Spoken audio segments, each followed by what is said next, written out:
the symptoms that distinguish these 12-month-olds with autism could distinguish between babies who went on to develop autism versus those that went on to develop intellectual disability without autism. So these are not just a function of intellectual disability that often associates with autism, but actually has to do with the autism per se.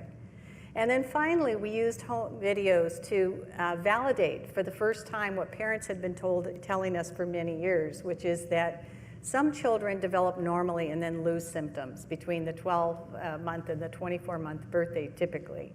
And so we used home videotapes to show that this is a real phenomenon and that you do see a subgroup of kids who look quite good at 12 months, but then lose their skills and develop symptoms in the second year of life.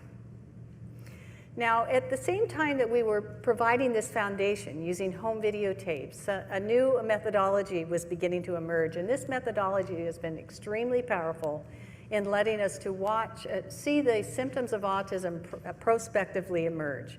And that is to study infants who have an older sibling with autism.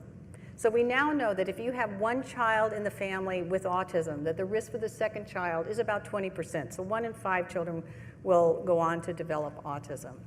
And so by following infants who have an older sibling with autism prospectively, and now these studies are actually beginning in the womb. So we're finding mothers who have a child with autism and who are wanting to conceive, and following and looking at the prenatal development of the baby and also environmental risk factors that may occur during the prenatal period. But these studies I'm going to tell you about now have been following the infants typically starting at about 3 to 6 months of age. And what they found very much was in line with what we found in our original home videotape studies, which is that at 6 months of age, it's